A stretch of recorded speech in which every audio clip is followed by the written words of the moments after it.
Halo teman-teman fisika, ketemu lagi. Hari ini kita belajar tentang listrik dinamis ya teman-teman. Langsung kita ke soalnya. Nomor 1, perhatikan pernyataan berikut ini. Ada 3 pernyataan ya teman-teman. Langsung pertanyaannya, pernyataan yang tepat adalah, oke, yang benar yang mana ya teman-teman? Nomor 1, arus listrik mengalir dari potensial tinggi ke potensial rendah. Ini benar teman-teman ya. Nomor 2, proton mengalir dalam penghantar menyebabkan terjadinya arus listrik. Ini salah teman-teman. Yang mengalir itu adalah elektron ya. Proton tidak bisa bergerak. Lanjut nomor 3, semakin besar muatan listrik yang mengalir, semakin besar pula kuat arus pada penghantar. Ini benar teman-teman ya. Jadi semakin besar muatan atau semakin banyak muatan yang mengalir, itu akan semakin besar juga arus listrik yang ada. Dan jawaban yang tepat adalah 1 dan 3C ya teman-teman. Nomor 2, dalam 2 menit pada penghantar mengalir muatan sebesar 42 kolom. Kita tulis teman-teman, waktunya ini sama dengan 2 menit. Kita rubah ke detik, yaitu 2 kali 60 ya, berarti sama dengan 120 second. Selanjutnya ada muatan listrik. Muatan listrik itu simbolnya adalah Q, itu besarnya adalah 42 kolom ya teman-teman. Kuat arus yang mengalir pada penghantar tersebut adalah, yang ditanyakan adalah I ya teman-teman, ini sama dengan berapa. Untuk mencari kuat arus listrik, I itu rumusnya sama dengan Q dibagi dengan T teman-teman, waktu. Sama dengan Q-nya adalah 42 dan waktunya itu adalah 120. Kita sama-sama bagi dengan 6, dapatnya adalah 7 dibagi dengan 20. Dan berarti ini sama dengan 0,35 satuannya ampere. Opsi jawabannya belum ada ya yang sesuai dengan ini, sehingga kita rubah ke miliampere. Kalau kita rubah ke miliampere, ini sama dengan 350 satuannya miliampere. Jawaban yang sesuai itu adalah yang C teman-teman ya. Lanjut soal berikutnya. Nomor 3, sebuah aki menyimpan muatan 5400 kolom. Kita tulis, itu adalah Q, muatan listrik 5400 kolom. Aki tersebut mengalirkan arus listrik sebesar 0,1 ampere. Jadi I-nya, arus listriknya adalah 0,1 ampere. Bila dianggap arus yang mengalir selalu konstan, usia pakai aki tersebut adalah, oke, yang ditanyakan usia. Itu adalah waktu ya teman-teman. Dari formula yang aslinya adalah I sama dengan Q per T, karena yang ditanyakan adalah T, ini berubah menjadi kayak gini teman-teman. Q per I. Kita masukkan nilainya, ini berarti adalah 5400 dibagi dengan 0,1. Sama-sama kita kalikan 10 teman-teman. Ini adalah 54, nolnya ada 3, 1, 2, 3 dibagi 1. Berarti waktunya itu sama dengan 5400, satuannya adalah second. Sudah adakah? Belum ada teman-teman. Untuk merubah dalam jam, karena opsi dalam jawaban ini semuanya satuannya jam teman-teman, kita bagi dengan 3600 ya. Sehingga ini sama dengan 54, 1, 2, 3, nolnya ada 3, dibagi 3600. Coret 2 nolnya. Terus sama-sama kita bagi 9. Ini kalau dibagi 9 itu dapatnya adalah 60. Dan yang bawah dibagi 9, 36 kan. Dibagi 9 itu 4 ya teman-teman. Sehingga waktunya itu ternyata adalah 15 jam. Ini adalah usia dari aki tersebut. Oke, jawabannya adalah D ya teman-teman. Lanjut soal nomor 4. Sebuah kawat tembaga dialiri arus 4 ampere. Kita tulis arus listriknya adalah 4 ampere. Selama 10 menit. Berarti waktunya adalah 10 menit. 10 menit kita jadikan ke detik, itu adalah 600 second atau detik. Muatan listrik yang mengalir pada kawat tersebut adalah, yang ditanyakan adalah Q teman-teman, sama dengan berapa? Dari rumus yang aslinya I sama dengan Q per T, kalau disuruh mencari Q berarti T-nya pindah ruas ke sini. Jadi Q itu sama dengan I kali T ya teman-teman. Kita hitung di sini, Q-nya kita taruh di sebelah kiri aja. Q sama dengan I kali T dan angkanya adalah 4 kali 600.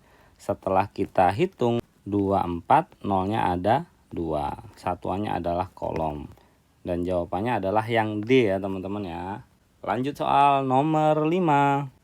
Sebuah kawat penghantar listrik mengalir dengan muatan sebesar 30 kolom.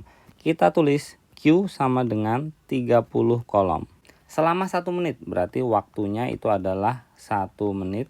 Dirubah ke detik, ini sama dengan 60 second.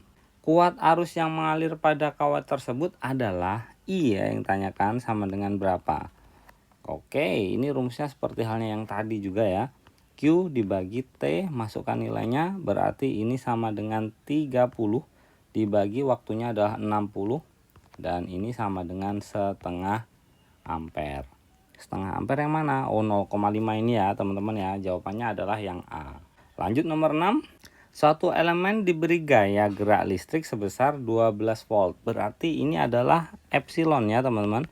12 volt. Ini sama dengan tegangan listrik ya, gaya gerak listrik itu. Dengan hambatan dalam 2 ohm. Berarti ini R kecil, hambatan dalam 2 ohm. Jika elemen tersebut dihubungkan dengan lampu pijar 4 ohm, berarti R sama dengan 4 ohm. Kuat arus yang mengalir pada lampu dan tegangan jepitnya adalah, oke, yang ditanyakan adalah I sama dengan berapa dan V-nya sama dengan berapa, tegangan jepit. Dari sini pertama kita cari R totalnya. Itu sama dengan R kecil ditambah R. Dan itu sama dengan 2 ditambah 4 sama dengan 6 ohm.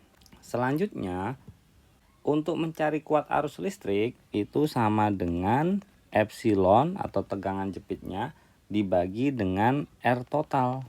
Kita langsung hitung. Ini sama dengan 12 dibagi dengan 6. Jawabannya adalah 2 ampere ya teman-teman. Dan selanjutnya mencari tegangan jepit itu sama dengan I kalikan dengan R. Dan ini sama dengan 2 dikalikan dengan 4. Jawabannya adalah 8 volt. Itu adalah tegangan jepitnya. Dan jawaban yang sesuai itu adalah yang B ya teman-teman ya, yang ini. Dan jawaban yang sesuai itu adalah yang B ya teman-teman, yang ini ya. Lanjut soal berikutnya nomor 7.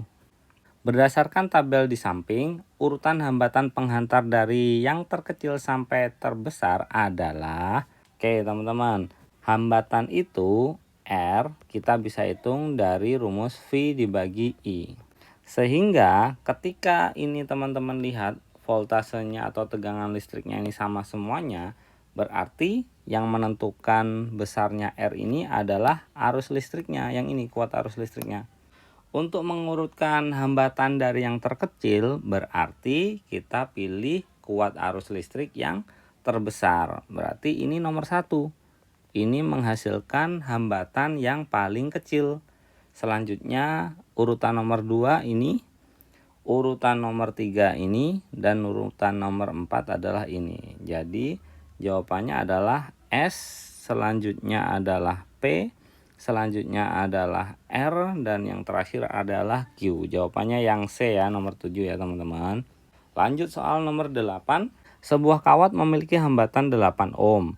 Apabila panjang kawat 2 meter, berarti kita tulis dulu ya teman-teman, R sama dengan ohm, dan panjang kawat berarti L sama dengan 2 meter, dan luas penampang berarti A itu sama dengan 0,35 mm.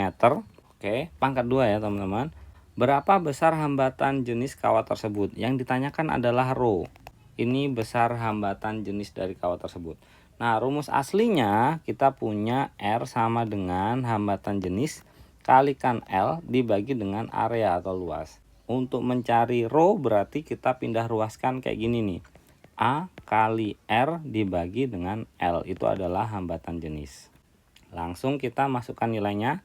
Oh iya teman-teman, ini kita rubah dulu dalam satuan meter pangkat 2. Sehingga ini dikalikan dengan 10 pangkat minus 6 ya teman-teman. Karena dari milimeter itu ke meter itu adalah 3 tingkat. Ya, sehingga dikalikan 10 pangkat minus 6. Langsung kita hitung dari rumus ini teman-teman. Rho sama dengan A kali R dibagi dengan L. Masukkan nilainya. A-nya adalah 0,35 kali 10 pangkat minus 6. kalikan R-nya itu adalah 8 dibagi dengan L itu adalah 2 ya teman-teman. Sehingga kita bisa coret ini dan ini menjadi 4. Setelah dikalikan ini jadinya adalah 1,4 kali 10 pangkat minus 6. Satuannya adalah ohm meter. Oke teman-teman, jadi opsi yang tepat adalah ternyata tidak ada opsi yang tepat teman-teman. Jadi sepertinya di soalnya kurang sesuai. Ini harusnya 10 pangkat minus 6 ya teman-teman. Jadi jawabannya yang tepat adalah ini. Oke, kita lanjut soal berikutnya, nomor 9. Berdasarkan grafik hasil percobaan di samping, lampu yang memiliki nilai hambatan terkecil dan terbesar adalah, untuk mencari hambatan, rumus aslinya itu adalah V dibagi dengan I ya teman-teman. Sehingga dari grafik ini kita coba analisis, untuk S itu dia mempunyai tegangan yang paling besar di sini. Dan pembaginya I maksudnya itu adalah yang paling kecil di sini. Ya, sehingga dia mempunyai hambatan paling besar.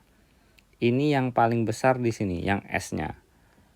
Ya, dibandingkan dengan R, R-nya di sini dia punya I-nya besar. Dan V-nya itu lebih kecil dibandingkan dengan yang S ini tadi. Sehingga dia hambatannya lebih kecil dibandingkan dengan S. Dan yang paling kecil hambatannya itu adalah yang Q teman-teman. Dari mana menganalisisnya? Dia punya tegangan terkecil dibandingkan 3 yang lainnya. Dan pembaginya dia sama dengan yang P kayaknya ya. Sama dengan yang P. Tapi karena voltase atau tegangannya dia kecil, makanya dia hambatannya paling kecil di sini. Sehingga kalau disuruh mengurutkan dari yang terkecil dan yang terbesar, itu jawabannya berarti adalah Q dan S. Jawaban yang sesuai adalah yang B ya teman-teman, nomor 9. Lanjut soal nomor 10. Pada percobaan dengan menggunakan lampu P, saat nilai tegangan diatur 12 volt, berarti V sama dengan 12 volt. Kuat arus yang melalui ampere meter tercatat 60 mA. Berarti I sama dengan 60 mA. Bila nilai tegangan diturunkan menjadi 8 volt, berarti V-nya ini menjadi 8 volt. Sekarang kita kasih angka aja, ini V1, ini I1, ini V2. Terus, maka angka yang ditunjukkan oleh ampere meter berarti I2 ya yang tanyakan, sama dengan berapa.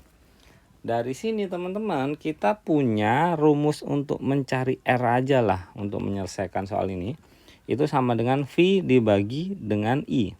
Pada dua keadaan ini hambatannya dari lampu ini nggak berubah kan, tidak berbeda. Karena dia satu buah alat ya, satu buah device. Device-nya atau alatnya adalah lampu ini. Sehingga ini bisa kita tulis V1 per I1 atau bisa juga V2 per I2.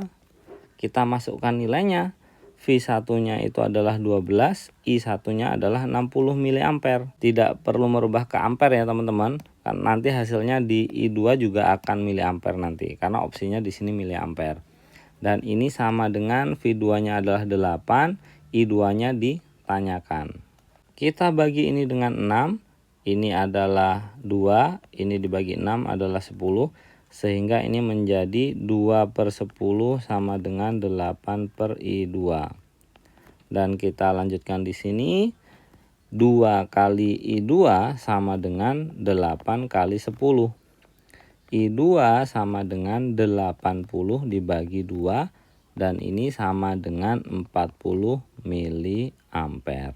Jawaban yang sesuai itu adalah yang A ya teman-teman. Oke, sepertinya cukup untuk part pertama di listrik dinamis ini. Semoga teman-teman paham dan sampai jumpa lagi di pembahasan soal-soal fisika yang lainnya. Terima kasih.